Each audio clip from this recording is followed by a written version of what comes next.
কথায় কথায় বাসি ফাজলামি শুরু করছেন। স্টপ ইট।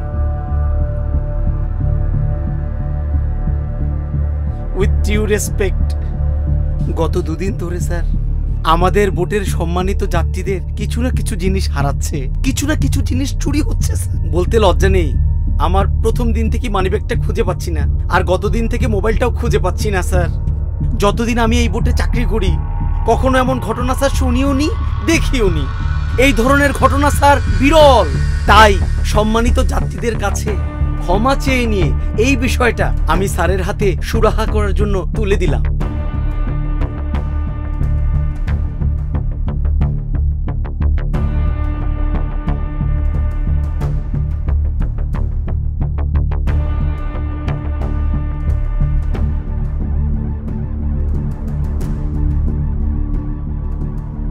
স্যার 105 নম্বর রুম থেকে এগুলো উদ্ধার করেছি।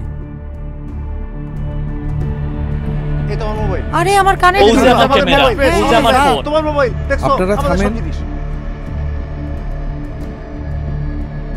ফয়াদ লিমন সাহেব, 105 নম্বর রুমটা কার?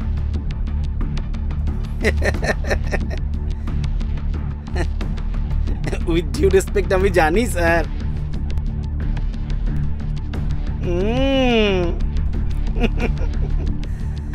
প্রথম দিন থেকেই খুব সন্দেহজনক স্যার। সবাই স্যার পানিতে নামে, তারা তীরে থাকে, নামে না। সবাই স্যার বোটের ছাদে ঘুরে, তারা স্যার ভেতরে থাকে, ওঠে না। স্যার এদের গতিবিধি একদম প্রথম থেকেই অত্যন্ত সন্দেহজনক। এরা আমার চোখের দিকে তাকায় না। 105 নাম্বার রুমের এই তিনটা স্যার খাটাস চোরের বাচ্চা চোর।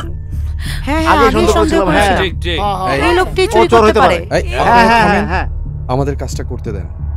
এই অ্যারেস্ট করো স্যার। 1 মিনিট স্যার, আমরা আসলে শোন না, চোরটা স্যার আমি।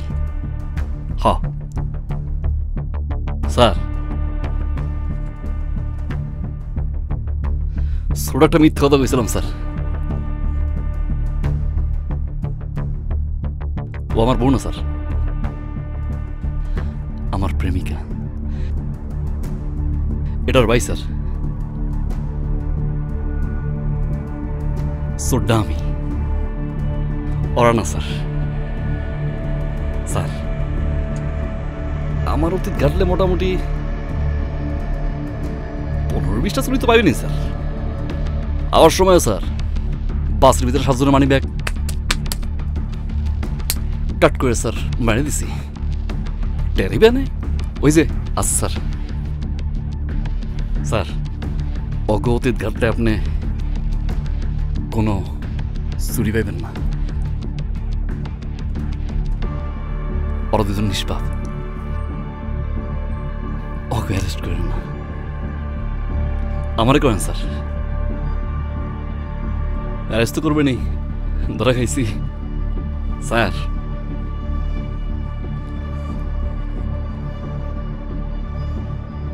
হ্যান্ডকাপ পরাইবেন, আদালতে নিবেন জানি স্যার। স্যার চালান দেওয়ার আগে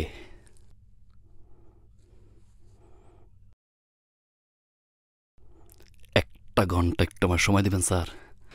হাত জোর করে কই দিই স্যার, কসম পলামো না।